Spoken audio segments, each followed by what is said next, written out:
Guys, and welcome back to my channel. It feels so good to be back. It has been a while and I'm finally back, hopefully to put out a video, at least one video every week.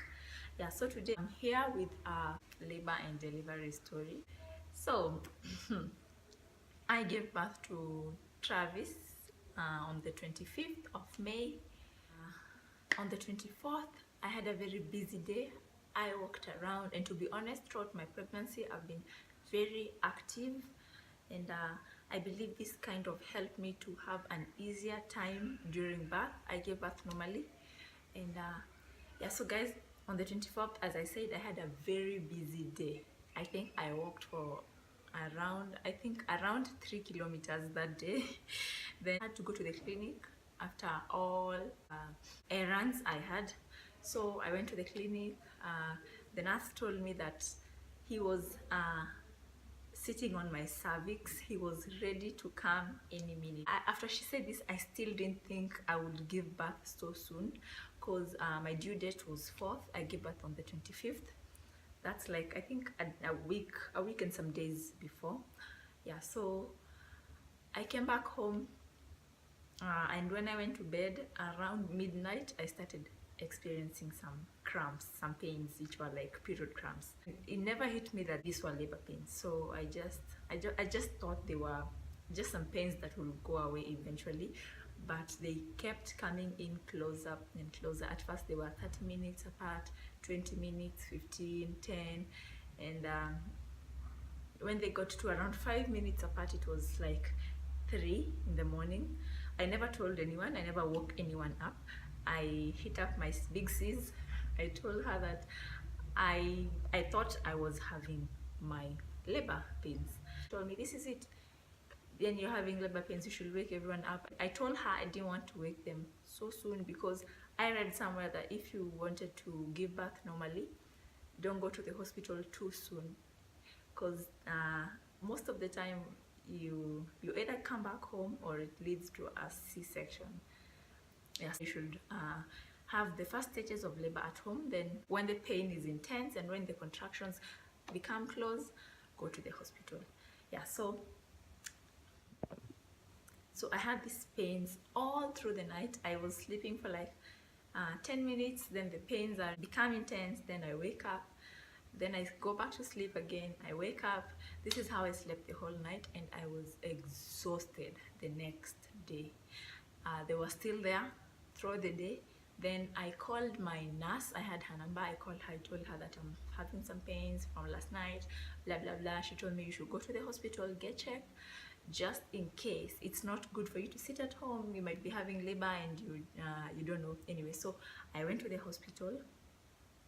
I took my bag. I carried everything. I took my bag, and at this point I am convinced that these are not labor pains. I was so sure that I would come back home, and yeah, I was not giving birth just yet. So I went to the hospital. Actually didn't even take an Uber or anything. We just jabbed. I told my sis, yo, let's go to the hospital. It's just close by, so let's go to the hospital. We jabbed, got there, sat at the reception. I was all calm, you know, everyone passes there, and most of the nurses were, this is a false labor alarm anyway. So I sat there. Then finally I saw the doctor. He told me that I needed to get a vaginal examination, the VE. This is where they like check how much you've dilated. I finally went to have the VE.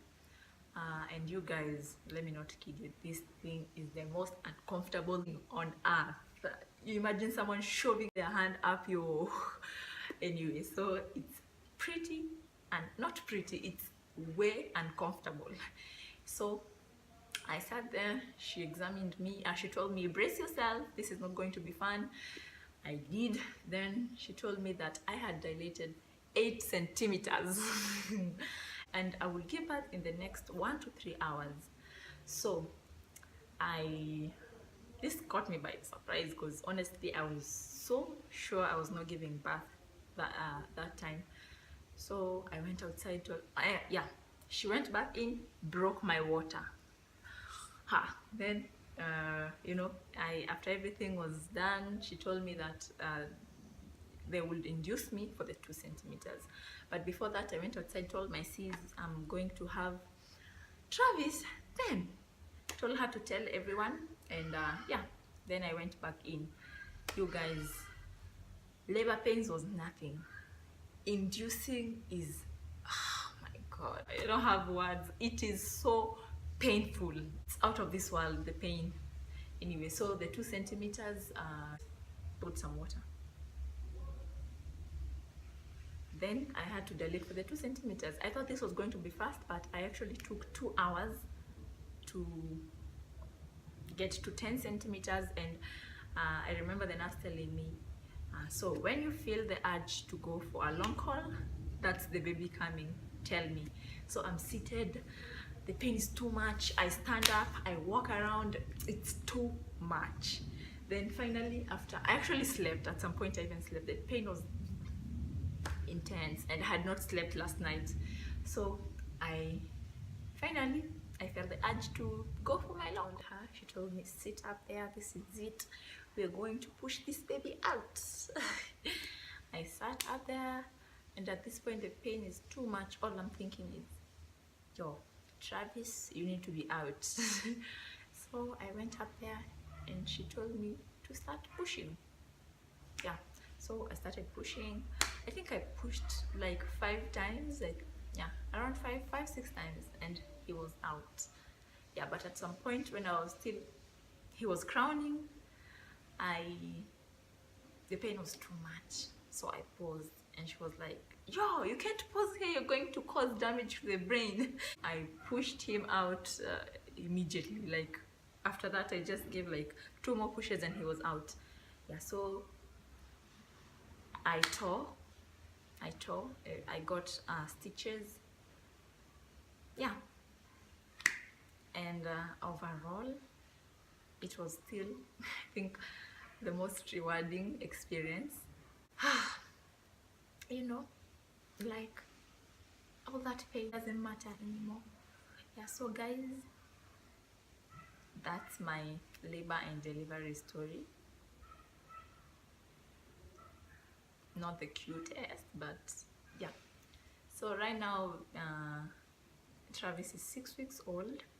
We just came back from the clinic. He got injections on both his knees. I hope and pray we sleep tonight, because sometimes it gets crazy. Anyway guys, so that was it. I really hope you enjoyed this video. If you did, give it a thumbs up. If you're not already subscribed, please subscribe to my channel for more amazing videos, and I'll see you in the next video. Bye.